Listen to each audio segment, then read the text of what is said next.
শরীয়তপুরের ভেদরগঞ্জে প্রত্যন্ত চরাঞ্চল কাঁচিকাটায় অনুষ্ঠিত হয়েছে ন্যাশনাল ক্রিকেট টুর্নামেন্ট। পদ্মা ও মেঘনা নদী বেষ্টিত এই অঞ্চলে খেলাটি উপভোগ করেছেন হাজারো দর্শক। স্থানীয় যুব সমাজকে মাদক থেকে দূরে রাখতে এই আয়োজন বলছেন আয়োজকরা, আর তাদের এই উদ্যোগকে সাধুবাদ জানিয়েছেন স্থানীয়রাও। শরীয়তপুর প্রতিনিধি বিধান মজুমদার অনির পাঠানো তথ্য ছবিতে দেখুন ডেস্ক রিপোর্ট।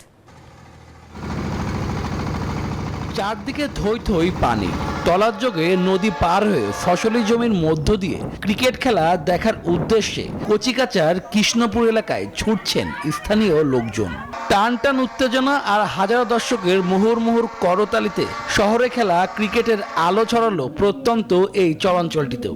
কৃষ্ণপুর স্পোর্টিং ক্লাবের আয়োজনে 11টি দলের অংশগ্রহণে 1.5 মাস ধরে চলা ক্রিকেট টুর্নামেন্ট দারুণ উপভোগ করেছেন চরাঞ্চলের ক্রিকেট ভক্তরা।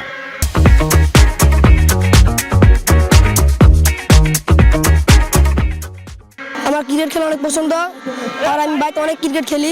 এই যে জমজমাট খেলাটি হচ্ছে, যে কাছিকাটা চরাঞ্চলের অনেক মানুষ দেখতে পারতেছে খেলাটা। কাছিকাটা কৃষ্ণপুরে এরকম বড় টুর্নামেন্ট কখনই হয় নাই, তাই আমরা কাজ ফেলে রেখে এই এলাকায় চলে এসেছি।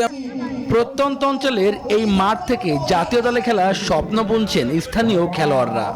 অঞ্চলে খেলাধুলার জন্য যথেষ্ট জায়গা আছে, কিন্তু পর্যাপ্ত পরিমাণ সঠিক পরিচর্যার জন্য উন্নত মানের মাঠ নেই। সরকারের কাছে বিশেষভাবে আমি অনুরোধ করি, যদি আমাদের একটি বড় মাঠের ব্যবস্থা করে দেয়, ইনশাল্লাহ এখান থেকে ন্যাশনাল পর্যায়ে খেলবে। স্থানীয় যুব সমাজকে মাদক থেকে দূরে রাখতে ও মানুষকে বিনোদনের সুযোগ দিতেই এ খেলার আয়োজন, আর আগামীতেও ধারাবাহিকভাবে খেলাটি আয়োজন করার অঙ্গীকার আয়োজকদের। লেখাপড়ার পাশাপাশি তারা খেলাধুলা করলে মাদকাসক্ত এবং মোবাইলাসক্ত থেকে দূরে থাকা হবে, এই জন্য আমাদের আয়োজন।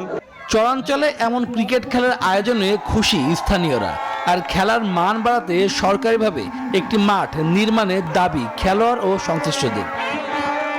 Sports desk, news 24।